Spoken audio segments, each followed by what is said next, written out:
हम किसी और से नहीं हारे हैं मित्रों, हमको हराया अपने भाई ने, हमको हम हारे अपने घर से, हम हारे अपने नेताओं से, हम हारे अपने बुद्धिजीवियों से, और किसी का हमको डर नहीं। हम अपनों से हार गए। हर आदमी इतने जल्दी में है।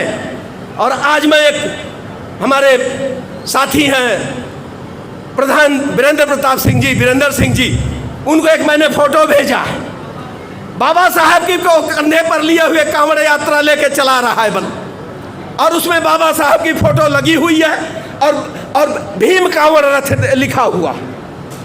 बड़ी विडंबना है।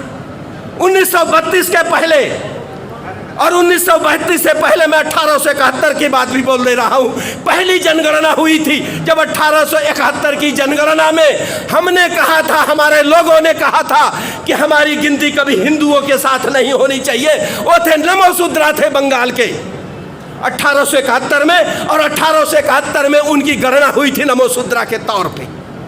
लेकिन जब मैं आता हूँ 1932 के बाद, तो कंपटीशन इस बात का होता है, हम हिंदू हैं, हम हिंदू हैं, हम हिंदू हैं। साथियों, ये बदलना पड़ेगा, सोच बदलनी पड़ेगी, आपका समझ बदलनी पड़ेगी, सब कुछ बदलना पड़ेगा।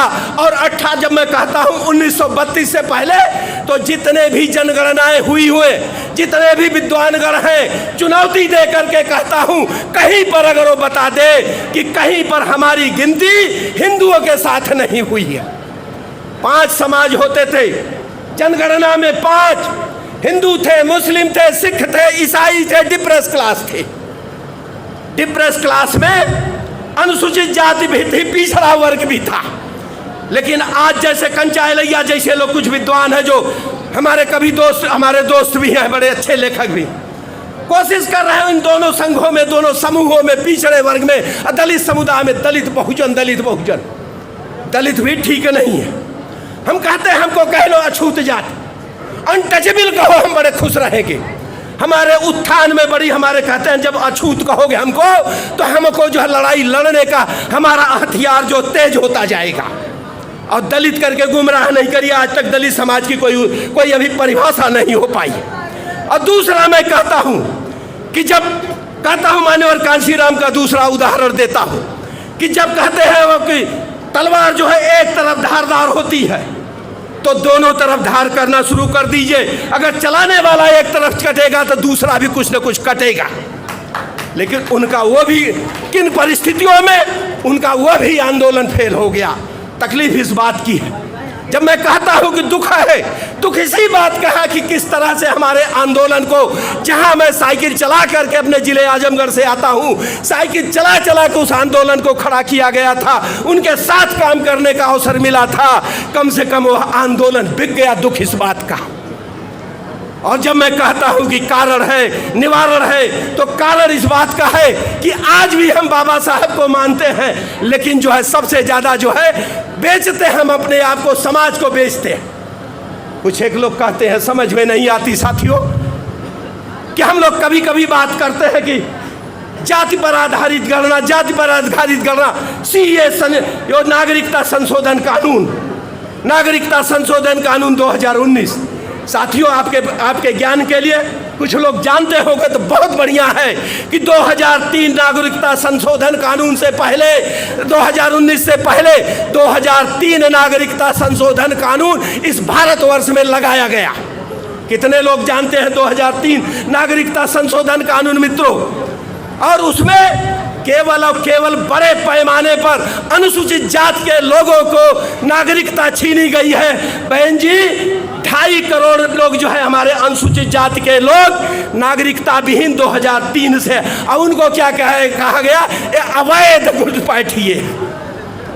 और 2019 की जनगणना में जब आई, 2019 सीए जो नागरिकता संशोधन कानून आया, उसमें कहा गया, नेगोशिएशन शुरू हो रहा वर्तमान सरकार से कि आप हमारी बात मान जाइए, हम आपको जो है घुसपैठिए नहीं कहेंगे, हम आपको मान जाएंगे कि आप जो है इस देश के नागरिक हैं, बशर्ते उनका साथ मत दीजिए जिनके खिलाफ हम बोल रहे हैं। नहीं, गलत है।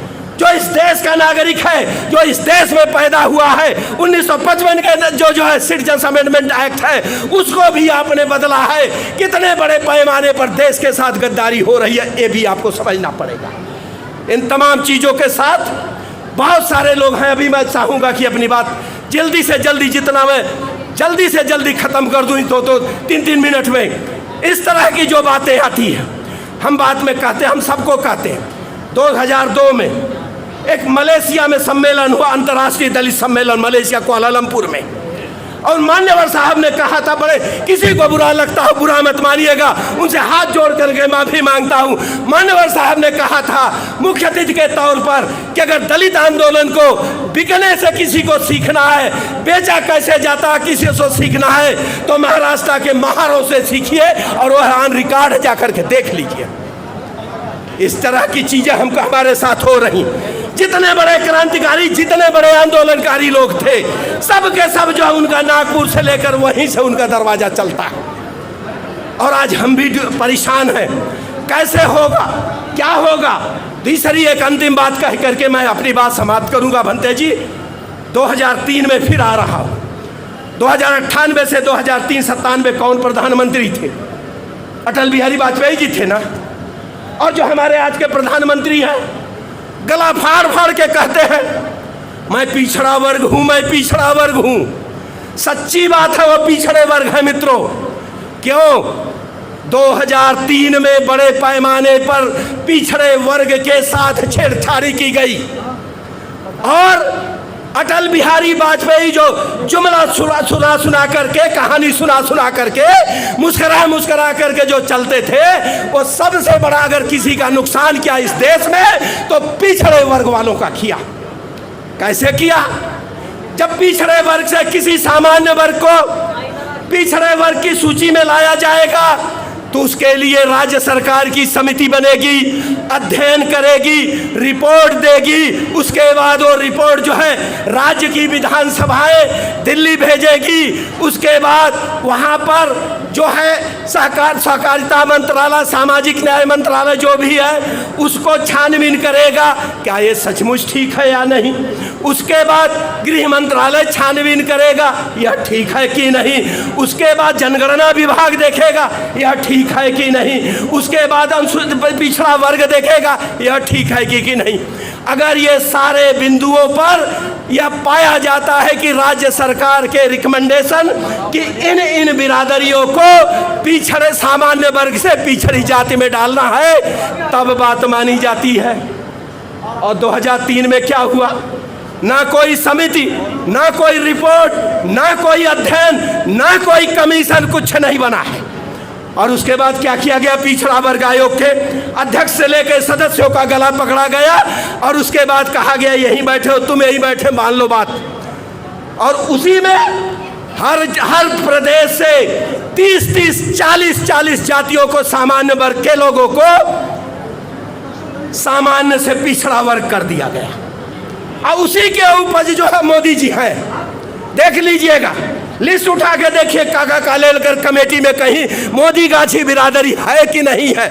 बिल्कुल नहीं है, दावे के साथ कर रहा हूँ, चुनौती के साथ कर रहा हूँ। देख लीजिएगा मंडल कमीशन आयोग की रिपोर्ट, राज्यवार लिस्ट, गुजरात की लिस्ट देखिएगा, उसमें मोदी गाछी जिस बिरादरी के हैं मोदी जी वो है कि नहीं है। बिल्कुल नहीं है, दावे के साथ कर रहा हूँ। जो कह दे कि अगर नहीं उसमें थी तो जो कहिए डिग्री वापस करूँगा जो अब जितनी पढ़ाई लिखाई की।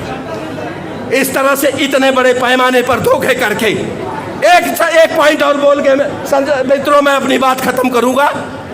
जनगणना जाती है, जनगणना जाती है, जनगणना मैं कहता हूं बहुत अच्छी चीज़ है, होनी चाहिए जाति पर आधारित जनगणना। मंदिरों की जनगणना हो सकती है, धर्म के लोगों की जनगणना हो सकती है, तो हमारे समाज के सभी लोगों की जनगणना होनी चाहिए। लेकिन जब आप कहते हैं पिछड़ों की जनगणना का रिकॉर्ड नहीं है, तो राष्ट्रीय सैंपल सर्वे जो है, नेशनल सैंपल सर्वे ऑर्गेनाइजेशन किस आधार पर रिपोर्ट देता है कि 2001 की जनगणना में पिछड़े वर्ग की जनसंख्या 31% थी। यानी 1951-52 में जो 47 में जब देश बटा उस समय 58%, अब आते आते वो जनसंख्या 31% हो गई।